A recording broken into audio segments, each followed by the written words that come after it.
your blog post last week on Wednesday caused quite a stir, and there were a lot of people that were that may have not known that you and Massey were in Representative Massey were in communication, and that were Trump to be elected, that there was going to be this board, this advisory board. Can you tell us anything about prospectively what is afoot? I can't really. I'm on a gag order actually from them, pending anything else that develops. I'm not a very good politician. I'm a pretty open, transparent guy. I don't whatever. I mean, if somebody says I'm giving you this in confidence, then I'm good to keep secrets. But when nobody says it's a secret, it's I'm an old journalist myself and love to. I don't like to be scooped. Beware the scoop. And so anyway, after the victory, I just thought it was okay to at least let people know that there were discussions going on. And so that's all I know. I don't know any roles. I don't know anything except that there are discussions ongoing. That's all I can say. Okay, well that's. That's fine. Now, what about your previous relationship with Thomas Massey? Has Thomas Massey been out to like the Joe and Katie Beeman, been out to Polyface Farms? Oh yeah, he's been here. He's been here numerous times, and I am one of his biggest cheerleader fans. I can assure you of that.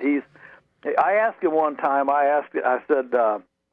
Tom, how many of you, because when you see a vote in the Congress that's like 435 to 1 or however many they have, the one is normally Thomas Massey. Right. And I asked him one time, I said, Tom, how many of you would it take to really make a change?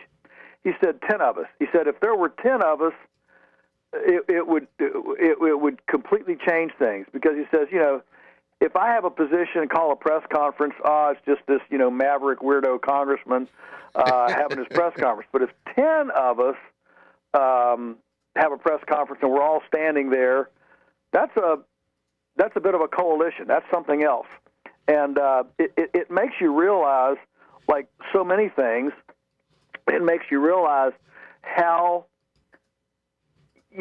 little sometimes it takes to affect things. I mean, if you walk into your local board of supervisors with 5 people, you'll own that meeting. So we got Joel Salatin on the line here. Joel, I think I have you on camera now. He's on StreamYard. You know what? Let me make sure that I got the audio rigged right here. There's so many things that I'm going to think the audio is correct. Maggie, you want to try it? There we go. Okay, Joel, you can hang the phone up now. I think we got you. Okay. Great. Okay, fantastic. Got him on audio and video. Sorry for the delay. Sorry for the time zone miscommunication here. Are we good? Yes, we are. My camera's not working. Of course it's not. Joel, can you hear me? Hold on, folks. Yeah, of course. I thought I had it rigged. Hold on. No, I should be good. Joel, can you hear us?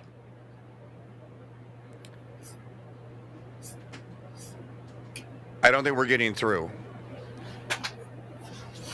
Yeah, I've got something that's wrong here. Let's go back to the phone. Do you have the? No, you don't have the phone number. Mike Church here on the Crusade Radio Network. I was going to test all this equipment and everything out on the top of the hour break and didn't get a chance to. So I'm trying to work this out. We don't have a phone number. I don't have a phone number, and let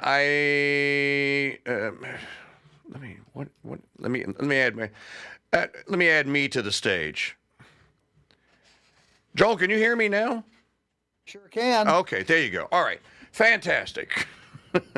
Okay, so let's talk about regenerative farming and how this is going to be a part of the incoming administration. That's if Thomas Massey can actually become the Secretary of Agriculture here. Nothing like this has happened since what? Abraham Lincoln? Well, I think it's quite a watershed moment here, and of course, what has really, I think, catalyzed this element of the possibility is RFK Jr. And so let's not underestimate. And again, I am not privy to the backdoor things. I am very friendly with some of RFK Jr.'s inner sanctum, if you will, and of course, Trump has met with Kerry and Means, the Means couple, and they have certainly caused quite a stir. And so I think this whole health, wellness, agriculture element, which has certainly not been a Republican, a Republican issue, is for the first time actually coming to a fore. And it's because the pendulum has swung, I think, so far away from health and good, good soil, good farming management, that now it's actually attracting the attention of others. And I just have to say that I don't know that I would have voted for RFK Jr. I was certainly thrilled that he was in the race. I mean, you've got to love a guy that's that sued the government 150 times And won. The only problem is he's always sued the government for for not doing their job, and I'd like to just see the agencies abolished. But, but the fact that as a Kennedy he made the shift that he did, I think indicates a level of conviction and heart that is pretty uncommon. So he has gone way up in my estimation ever since he made that pivot. Joel Salatin of Polyface Farms on our Judah Maker Hotline with us. I could talk to you for about 3 hours and we wouldn't be finished. One of your students, if you will, is a dear friend of mine, Sister Maria Filomena from the St. Benedict Center. She's doing quite well on her own in New Hampshire now. They call her the pig whisperer, thanks to you. And people come from all around New Hampshire to ask her for her advice on raising the pigs, a lot of which she got from you. The Beemans are doing fantastic on their little plot of land. I know they visited you. But I wanted to start off, I made a couple of mental notes here. I'll never forget the day, Joel. It was in 2020. And there was a report that came out from the University of Boston or the University of Massachusetts at Amherst. They did a satellite survey of all the farmland in the United States. And they reported that 110 million acres were forever gone. There's no biological material left in them. And this set me on my journey to learn about regenerative farming because I didn't know anything about it. And come to find out, and then I got 2 calls. Katie was one of them that day. She goes, and that's all because there's no regeneration and we're killing the soils and doing it. So 4 years ago, I was introduced to this, and I can tell you, it didn't take very long for it to make common sense to me, and then to learn about how to regenerate my own soil. And I only have 1/3 of an acre here. Do you find that people take to this once they learn the truth? Yeah, especially if they don't have if their income isn't dependent on doing the opposite. One of the problems is that right now in agriculture, much of the agriculture, economy is dependent on doing things wrong. Right. From factory farms, concentrated animal feeding operations, to to feeding cows corn, to all sorts of things. And so the monetization of what a farmer does is often directly tied to the to the farm policy and to the economic imperative. I mean, as long as Chick-fil-A and McDonald's is still building stores, we're still on the wrong track. Right. And so, so it's a little bit of a teeter-totter, a yin and yang. We've got more people like you and I that see this and get 110 million acres that we have damaged almost to the point of non-productivity is quite disheartening. And for anybody who thinks it is not a good trajectory, the Chinese, they have a saying: if you keep going the way you're going, you're going to end up where you're headed. And, well, there's Chinese are smart. Yeah, they got a lot of centuries of wisdom back there. But the fact is that we are, for all of our platitudes of taking care of the climate and whatever, we are still, as a nation, as a culture, we're still going backwards on health. We're going backwards on soil health. We're going backwards on nutrition, and that pendulum has swung so far. It's beginning to come back. I mean, look at the amount of information now coming out on the microbiome, ultra processed foods. Right. The results of the mRNA jabs and all that, and so has Cargill and Purdue and Monsanto, have they overplayed their hand? Maybe they have, and that would be and this election may actually, prove that out. I mean the fact. Listen, the fact that SNAP is the supplemental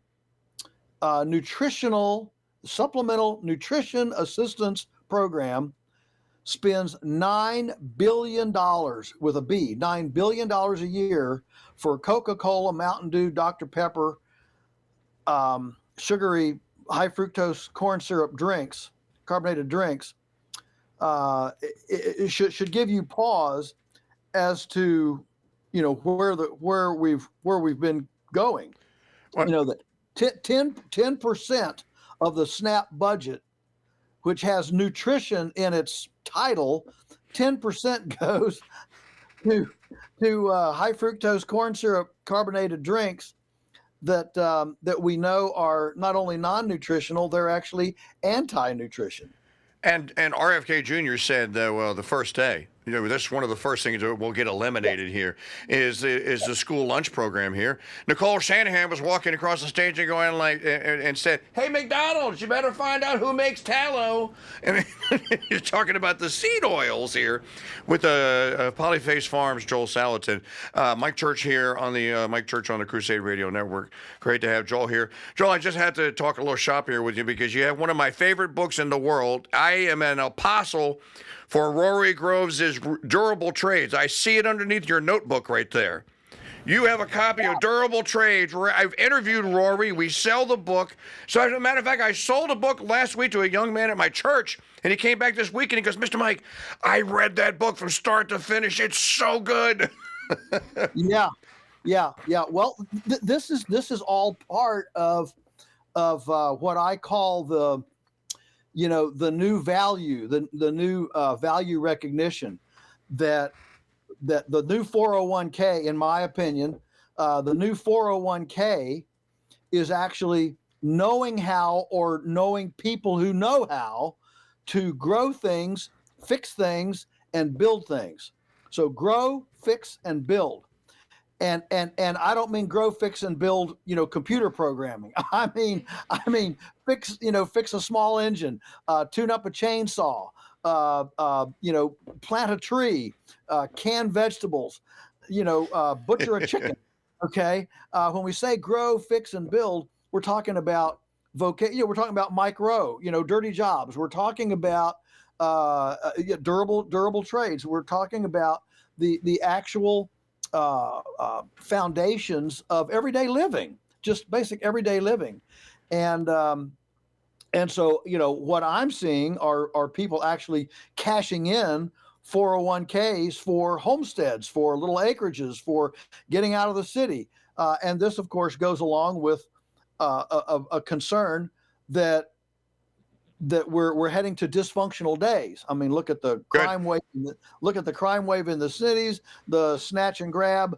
And I don't want to get all partisan here, but when the wheels begin to fall off of a culture, when the wheels begin to fall off, there's a innate sense that I don't want to be stuck in a condominium in the middle of a city somewhere. I want to be out where I can get spring water, shoot a deer, build a fire with some wood, put up some sticks and some leaves on top, make a thatch hut. That's the kind of thing that people start wanting to be able to do. And so the durable trades, micros, dirty jobs, all of these things are part and parcel of that awareness that that we need to start thinking about something besides video games.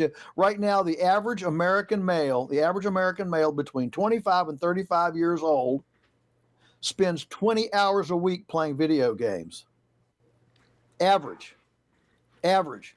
Now think about what 20 hours a week for males, 25 to 35-year-olds, what could be done with 20 hours a week of spare time. And you might be able to grow some food. Yeah, absolutely. You can take a vocational course, learn plumbing, learn electrical work, learn woodworking, how to build a piece of furniture, how to build children's toys. I mean, there's tons of good night. Go volunteer on a farm, learn how to build a fence and milk a cow and deliver a calf, and these basic practical skills. Joel, when I was in Virginia vacationing in wine country, nearby where you are in Crozet, my wife and I's one of our favorite places in the world, Crozet, Virginia, the Charlottesville Wine Trail. We went to a restaurant where the University of James Madison is. That Harrisburg? Harrison? Yeah, James Madison University. Yeah, Harrisonburg. Went to a restaurant, and this is after my friend had interviewed me back in 2017 here on the Crusade channel, David Simpson. So we sat down, and we're looking at the menu, and I'm like, wait a minute. They have chicken from Polyface Farms. Isn't that Salatin's outfit? Was that hard for you to do? Because Thomas Massey has the Prime Act, right? So in some states, this is impossible what Polyface has actually been able to do. How difficult was it in Virginia? Well, the different wow, to unpack the Food Safety Inspection Service requirements for the different species would require a lot longer program than we've got today. But the fact, the chicken. Here's for many of your listeners, I'm sure this will be a revelation. So we can process 20,000 chickens, which is that's a pretty nice little number. 20,000 chickens without government inspection, and sell them to end users like institutions, restaurants, schools, cafeterias, delis, and of course homeowners. Mm-hmm. We can do that. That is a federal exemption. It's called Public Law 90-492 that exists for chicken. That is a federal exemption for chicken. But you can't sell 1 pound of sausage or 1 pound of ground beef without inspection, without a government inspection. And so there is a very unreasonable, nonsensical labyrinth of licensing requirements in the food system in America, which is why Tom Massey has introduced, I think a little bit under my influence, the Prime Act, a constitutional, the Prime Act, but also more than that, I'll pull it off the wall here so I can read it to you. His constitutional amendment says the right of the people to grow food and to purchase food from the source of their choice shall not be infringed. Wow. Okay, so here's the deal, Mike. We live in a time We live in a time where we have choice in the bathroom, choice in the bedroom, choice in the womb, but we don't have choice in our own microbiome. We don't have choice in our throat and our mouth. And I would suggest that that the choice of the fuel to feed your own microbiome is one of the most important sovereign things Right. a person could do. And the only reason our founders of this country didn't guarantee this as a citizen, as part of the Bill of Rights, is because they couldn't have imagined a day when a neighbor couldn't go over and buy a glass of milk from their neighbor. That's right. Or a neighbor couldn't go over and buy a chicken pot pie from Aunt Matilda. They couldn't imagine that, and so in court proceedings, it's become very clear in written rulings that American citizens do not have a right to food choice. And so Massey and I and a lot of us believe that this is, of all the rights that we could bestow, human rights, the human right to food choice has got to be one of the most foundational human rights to everything. Because if I can't choose my own body's fuel to give me the health to make me feel healthy, what good is it? I don't even have the energy to go, pray, preach, assemble, shoot, and do the other guarantees that the Bill of Rights offers. And the reason the founders didn't think about it, let's go back to Roy Groves and Durable Trades, Joel. First chapter. 93% of people made their own food and stuff in the 1800 census. Today, and he calls that direct, right? Today, the other 7% were tertiary, what he called tertiary. Today, it's inverted. It's 93% tertiary, 7% Joel Salatin, 7% Brian Koch, my friend in Wharton, Texas, who I think you might know. I know lots of farmers. I've met them over the years, the last 4 years. We hosted a program called Free Farm Friday. You come up all the time. Will Harris comes up all the time. We broadcast live RFK's town hall with the farmers, which was excellent. And we knew right then and there that he was onto something. When he brought Nicole Shanahan on, I think it kicked it up another notch. There's a new movie coming out. She put the trailer on her Twitter yesterday. What's the name of the film? I think Woody Harrelson is actually in it. I think that we've turned Common Ground. I was looking for you. How come you're not in Common Ground, or are you? No, I don't think I am. Well, you got to realize, Mike, I'm a bit of a firebrand. You have to understand, and I don't want to get all partisan here, but you have to understand that I'll just say the clean food movement, we'll just call it the clean food movement, has been largely a liberal agenda. The environmental agenda has been a liberal agenda. The clean food movement, organics, has been a liberal agenda. We call the greenies, the tree huggers, the earth muffins. Right, earth muffins. Has been primarily a liberal agenda, and so this is one reason why they continue to ask for government policy. Quit subsidizing Monsanto and Tyson and subsidize organic farmers instead. Right. Well, I don't want any subsidies, okay? And so the fact that I am a non-chemical ecologically bented farmer, but from a libertarian standpoint, right, and a Christian standpoint. This is why I eventually created my own moniker, Christian libertarian environmentalist capitalist lunatic farmer, because I got tired of walking in a room and, he's an organic farmer. Well, he must be for, teachers unions. He must be for abortion. He must be for, government agencies, blah, blah, blah. And I'm not. And so I say I have the honor and distinct privilege of being able to make both sides angry at the same time. And so many of the folks, that you mentioned, RFK's background has been fundamentally, government needs to solve this. Government needs to stop this. Government needs to do this and that and the other. And I'm saying, look, just get the government out and let us have at it. And I think that And you so, and Massey are on the exact same page with me. I've interviewed Tom. You could go all the way back to the Supreme Court case, and I hope they revisit it and get rid of it. Wickard versus Filburn. This guy wasn't allowed to sell his own weed, right? This is where the USDA comes up. We have the right to regulate. I'm with you, Joel, just by the way, and I'm not saying that. I'm with you. Don't try and make the. What did I say earlier, Maggie? I don't want Trump to try to. He said he was going to. We're going to have a government entrepreneurship like you've never seen before. And I go like, I got a better idea. Why doesn't government get out of everything that entrepreneurs can do? How about that? That's pretty simple. So I'm in agreement with you, and I agree with Massey, and I agree with the amendment. We don't need you to help fix it. What we need you to do is stop messing it up. Get out of the way.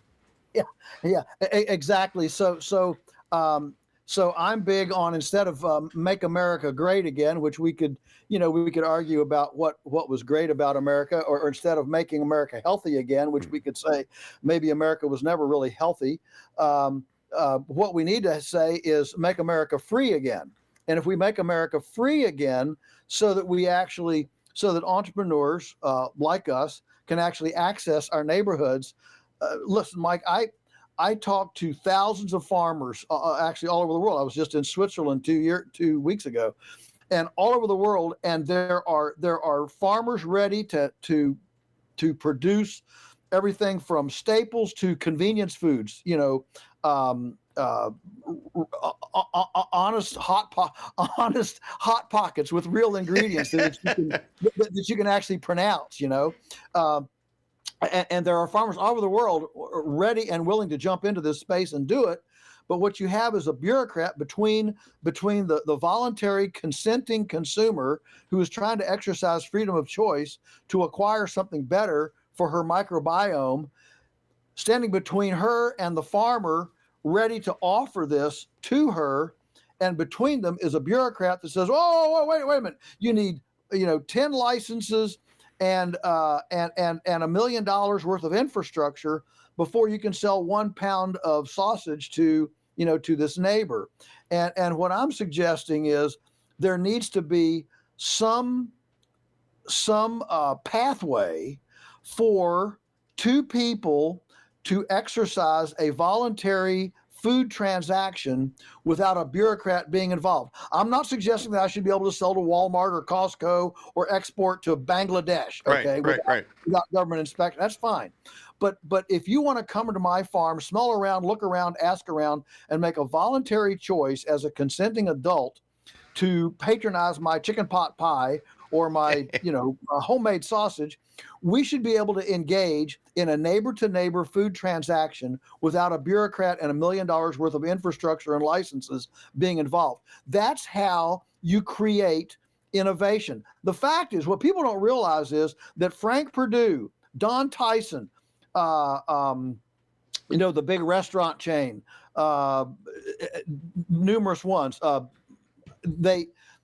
they all started from the tailgate of a pickup truck in the 1940s. That's how these big empires started, from the tailgate of a pickup truck. The problem is that today you can't start from the tailgate of a pickup truck. That's right. And so if we're going, and I'm not saying I'm not saying that my dream is a different Don Tyson 50 years from now. I'm simply saying that these folks, these entrepreneurs, all started. Bob Evans is another one. He started with the tailgate of a pickup truck in southwestern Ohio, and now he's got, Bob Evans restaurants. But all these people started back before this suffocating governmental intervention in the marketplace occurred. And it got worse in 1948. It got worse in 1967. It got worse under the Obama, with the Food Safety Modernization Act under Obama. Right. And so roughly every 20 to 40 years, we get a revamping of these regulatory, what I call the food police laws, and every time you can look at it, within 6 months of those refinements passing, America loses half of its processing capacity, its slaughterhouses, canneries, things like that. And so when we talk about concentration in the industry, is not because nobody wants to make tomato soup or nobody wants to make charcuterie. It's because the requirements to make 1 pound are so onerous, entrepreneurs can't get in. And the way that you offer opportunity for creativity, innovation, and refinement in an economic sector is making it easy for embryonic prototypes to be launched, because embryonic prototypes are babies that are small enough to be birthed. The problem is, if you need $1 million or $2 million to birth an idea, to birth 1 pound of something, to try it out to your neighbors, that embryo is too big to be birthed. And so all of these dreams that could be birthed as little babies can't be birthed because the baby has to be too big to be born. And that then deprives not only the consumer of options in the marketplace, it deprives the farmer of entrepreneurial options on the farm, and it deprives the culture of creative, innovative solutions to the problems that currently plague our concentrated food system. And we have so many opportunities out there. Right here in Louisiana, right down the street from where my little soon-to-be farm is, in Ragley, Louisiana, is Hillcrest Creamery, run by a bunch of Mennonites. And it doesn't look like they'd like the government to come on their land. You know what? I drink that milk, Joel, and I get that heavy cream. I don't want the government going on their land. It's beautiful.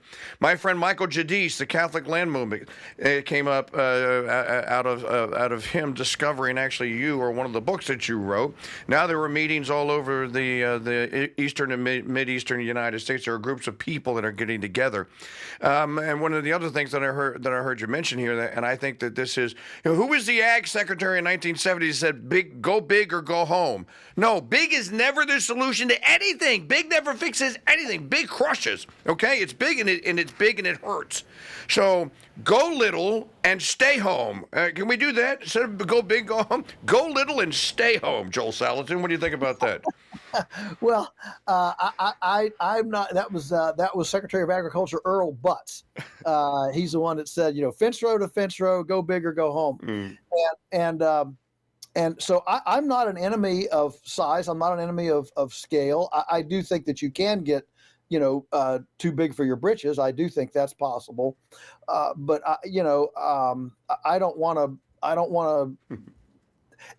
It's not a matter of big and small. It's a matter of being able for small players to enter the game. The other side, my opponents routinely say, well, goodness, if Tyson has to jump through these hoops, then for 10 million chickens, well, you've got to jump through these hoops for one.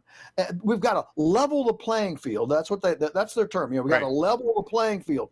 But when they say level the playing field, that would be like saying, okay, we like football, but in order to play football, you can only play it in an NFL stadium. That's the only place you can play it. You can't have a Sunday afternoon pickup game among teenage boys that want to, have the goalpost as the clothesline and the lilac bush on one end and the peach tree and the pear tree on the other end and play pickup football. No, we're gonna level the playing field, and the only place you can play football is in an NFL stadium. That's where that goes. And the fact is that those of us that are selling directly to our neighbors, directly to people who come and visit the farm, we're not playing in the same game as Tyson, that's exporting all over the world and has no trespassing signs, and you have to sign in and walk through sheep dip and put on a hazmat suit to go visit the chickens. We're not playing the same game, and so we need to carve out. That's why Massey's amendment is so powerful. It doesn't say that we're going to be able to, export and stock Walmart shelves with uninspected product. What it says is, if two neighbors want to engage in a food transaction as voluntary consenting adults, and I'm using very, powerful language here, right? And exercise their freedom of choice, they should be able to do that. You've got to have some place where a person can try, A person can experiment.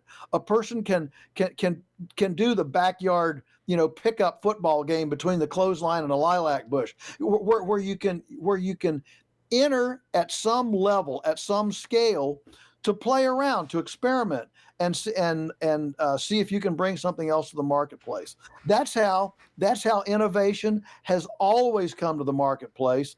And when Peter Bain wrote the book Urban Permaculture, or something like that, the most profound statement in that book, in my view, was where he said the most important thing to preserve in times of epochal change is the chance for experiments to enter the marketplace. Wow. I agree.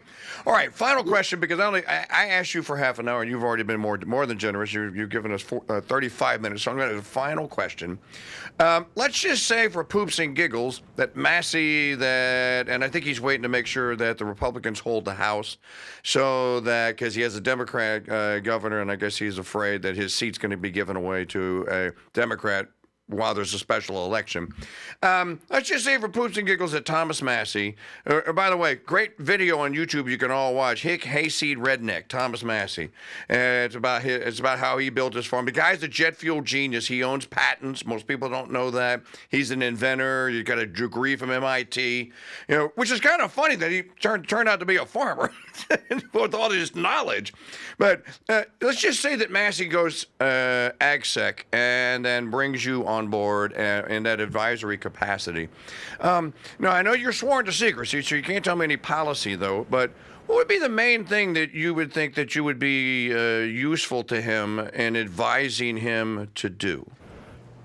Well, the most important thing that I think I could bring to the table, and I have made this is no secret, I've certainly written about this, is what I call a food emancipation proclamation. Again, I'm using powerful language, but a food emancipation proclamation to take the shackles off of direct sales between farmers and consumers, to be able to engage in food commerce without government interaction.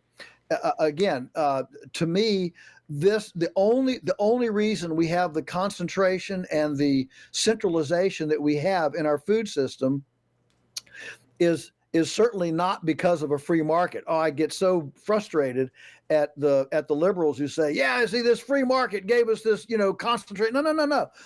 We have not had a free market in food ever since Teddy Rooseveltsky, the socialist, collapsed in the face of the 7 largest meat producers in 1907, after Upton Sinclair wrote The Jungle in 1906, and gave our country the Food Safety Inspection Service. We have not had a free market ever since then, and it has simply been an encroachment every year of a bigger and bigger and bigger interventive food police service, and so the answer is not antitrust. The answer is not get in there and break up those big guys. No, the answer is turn thousands of farmers like me loose on our neighborhoods, and let me tell you, we'll run the big guys right out of business.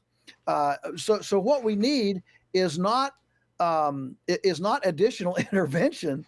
We need freedom to be able to engage in these food transactions. So I call it the Food Emancipation Proclamation, to take the shackles of enslavement off of entrepreneurial neighborhood direct market farmers and food processors, to be able to access their neighborhoods in commerce with food. The tragedy is, Mike, or the hypocrisy of all this is that we can do all this. I'm talking about local neighborhood to neighborhood food commerce. Right. We can do all this without money. In other words, it's perfectly legal to give all this away, to give it to the local fire company bingo fundraiser, to give it to a church fundraiser, to give it to a neighbor. We can give this away, but as soon as you take $1, now it's hazardous food. That's the hypocrisy of this. It's not about food safety. It's about market access. And until we address that market access capacity, we will continue to concentrate our food system, make it less secure, less safe, and more fragile. Where can and we're in complete agreement with that. I think the federal government could spend 7% of what it currently spends, and we would be just fine. As a matter of fact, before the Federal Reserve Act, it spent exactly 3 to 3.5% of GDP. We got along just fine. We were the leaders of the world and everything. Now we spend God knows how many years, 60% of GDP, and you see where we are. Where can people? You've written several books. You were a journalist before you got into all of this.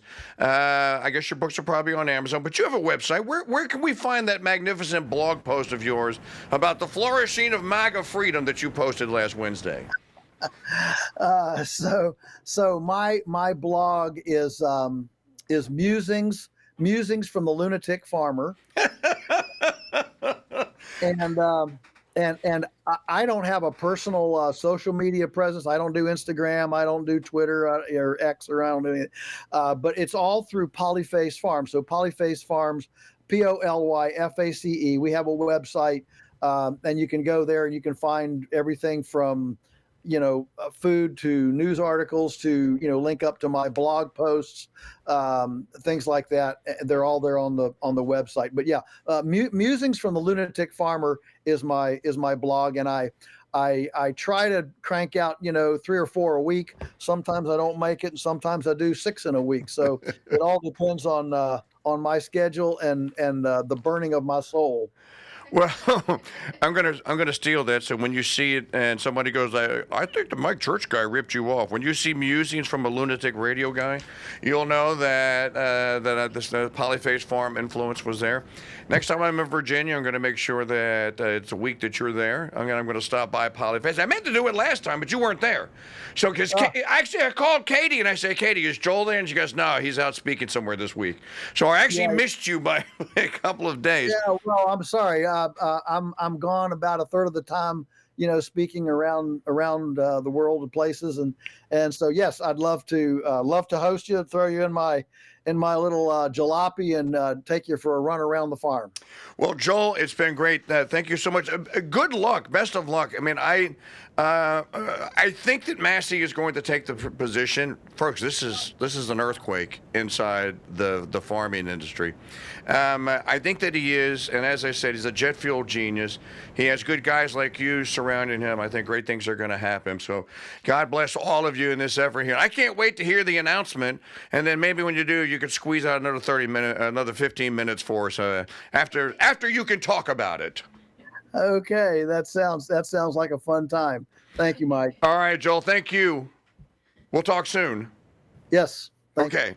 Everybody, that's Joel Salatin there, and wow.